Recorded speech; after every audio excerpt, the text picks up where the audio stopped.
Good morning बच्चों, कैसे हैं आप सभी। बच्चों, हम पढ़ रहे थे आपकी जो बुक है अभिव्यक्ति माध्यम, उसका पार्ट 4 पत्रकारीय लेखन के विभिन्न रूप और लेखन प्रक्रिया। तो बच्चों, कल की क्लास में मैंने आपको पढ़ाया था कि समाचार लेखन जो है वो कैसे लिखा जाता है। आइए आज हम पढ़ते हैं समाचार लेखन और जो 6 ककार हैं उसके बारे में। देखिए, किसी समाचार को लिखते हुए मुख्यतः 6 सवालों का जवाब देने की हमें कोशिश करनी चाहिए। जैसे क्या हुआ, किसके साथ हुआ, कहाँ हुआ, कब हुआ, कैसे और क्यों हुआ। इस क्या, किसके, कहाँ, कब और क्यों और कैसे को 6 ककारों के रूप में जाना जाता है। किसी घटना, समस्या या विचार से संबंधित खबर लिखते हुए इन 6 ककारों को भी हम ध्यान रखा जाता है। समाचार का जो मुखड़ा होता है यानी कि इंट्रो, यानी पहले पैराग्राफ यानी कि शुरुआती उसकी 2-3 पंक्तियों में आमतौर पर 3 या 4 ककारों का आधार बनाकर खबर लिखी जाती है। ये 4 ककार हैं, क्या, कौन, कब और कहाँ। इसके बाद समाचार की जो बॉडी है उसमें समापन के पहले बाकी 2 ककारों कैसे और क्यों का जवाब दिया जाता है। इस तरह 6 ककारों के आधार पर समाचार जो है वो तैयार हो जाता है। इनमें से पहले 4 ककार क्या, कौन, कब और कहाँ सूचनात्मक और तथ्यों पर आधारित होते हैं, जबकि बाकी 2 ककारों जैसे कैसे और क्यों में विवरणात्मक, व्याख्यात्मक और विश्लेषणात्मक पहलू पर जोर दिया जाता है। अब अखबार में प्रकाशित एक समाचार पर हम के बारे में बात करेंगे। उपरोक्त समाचार के पहले पैराग्राफ यानी कि मुखड़े इंट्रो में 4 ककारों क्या, कौन, कब और कहाँ के बाबत की जानकारी दी जाती है, जबकि उसके बाद के 3 पैराग्राफों में 2 अन्य ककारों जैसे और क्यों के जरिए दुर्घटना के कारणों पर रोशनी डाली गई है।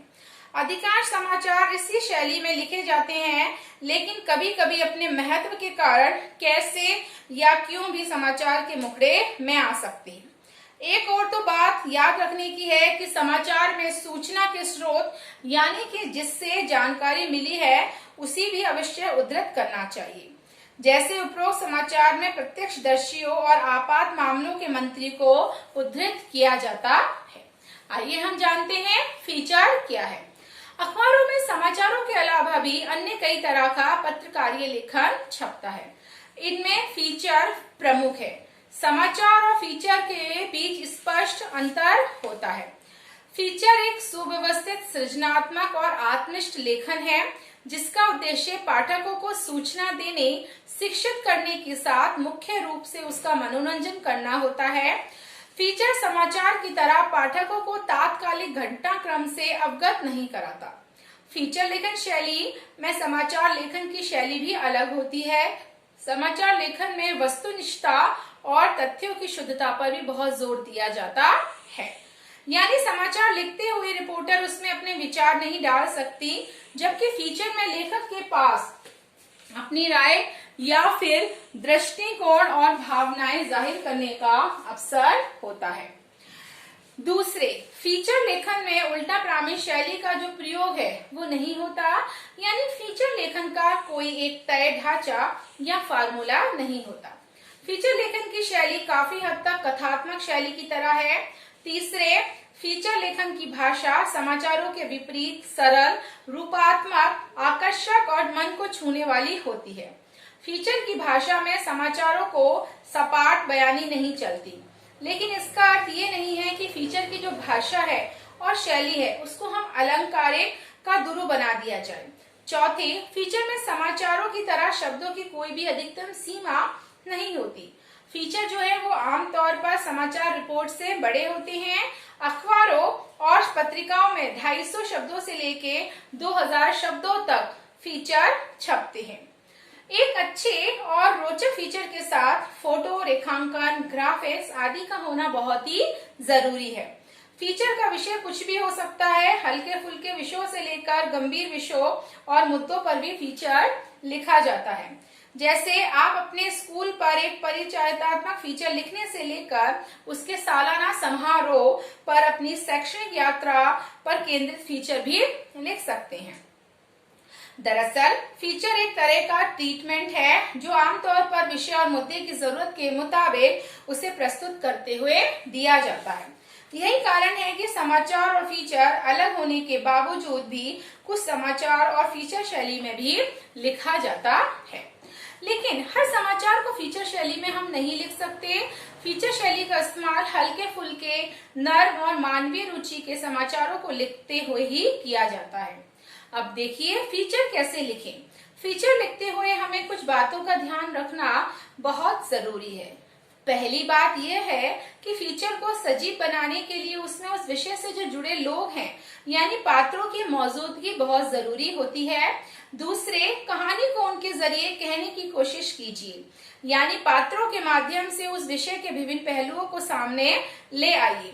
तीसरे, कहानी को बताने का जो अंदाज हो वैसा होना चाहिए कि आपको पाठक ये महसूस करे कि वह खुद ब खुद देख भी रहा है और सुन भी रहा है। चौथा, फीचर को मनोरंजक होने के साथ साथ सूचनात्मक भी होना चाहिए, अर्थात हमें उससे कोई सूचना भी मिलनी चाहिए। तात्पर्य यह है कि फीचर को किसी बैठक या सभा के कार्यवाही विवरण की तरह नहीं लिखा जाना चाहिए। साथ ही फीचर कोई नीरस शोध या रिपोर्ट में नहीं होना चाहिए। वह बड़ी घटनाओं, कार्यक्रमों और आयोजनों की सूखी और बेजान रिपोर्ट भी नहीं है। फीचर आमतौर पर तथ्यों, सूचना और विचारों पर आधारित कथ्यात्मक विवरण और विश्लेषण होता है। फीचर की कोई ना कोई थीम होनी चाहिए। उस थीम के इर्द गिर्द सभी प्रासंगिक सूचनाएं, तथ्य और विचार गुथे होने चाहिए। फीचर कई प्रकार के होते हैं। इनमें समाचार बैकग्राउंड, खोज परख फीचर, साक्षात्कार फीचर, जीवन शैली फीचर, रूपात्मक फीचर, व्यक्ति चित्र फीचर, यात्रा फीचर और विशेष रुचि के फीचर प्रमुख हैं। फीचर लेखन का कोई निश्चित ढांचा या फार्मूला नहीं होता, इसलिए आप फीचर कहीं से भी शुरू कर सकते हैं। हर फीचर का एक प्रारंभ, मध्य और अंत होता है। प्रारंभ आकर्षक और उत्सुकता पैदा करने वाला होना चाहिए। हालांकि प्रारंभ, मध्य और अंत को अलग अलग देखने के बजाय पूरे फीचर को समग्रता में देखना चाहिए। लेकिन अगर फीचर का प्रारंभ आकर्षक, रोचक और प्रभावी हो तो बाकी का पूरा फीचर भी पठनीय और रोचक बन सकता है।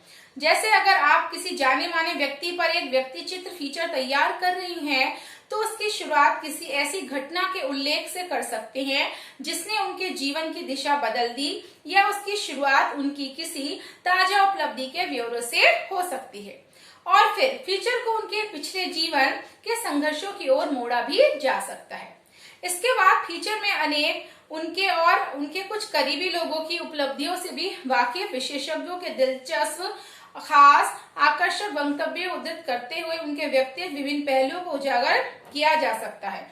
फीचर में एक या दो ऐसी घटनाओं को खुद उनकी जबान में पेश किया जा सकता है जो न सिर्फ दिलचस्पी और अनूठी हो, बल्कि उनमें अनेक जीवन के अहम क्षणों की रोशनी भी होनी चाहिए।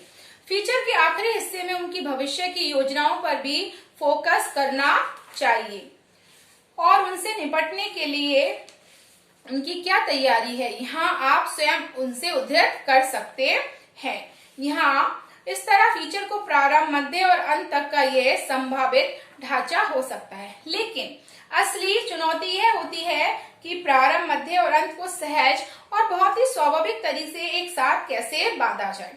हर पैराग्राफ अपने पहले पैराग्राफ से सहज तरीके से जुड़ा हो और शुरू आखिर तक प्रभाव और गति बनी रहे।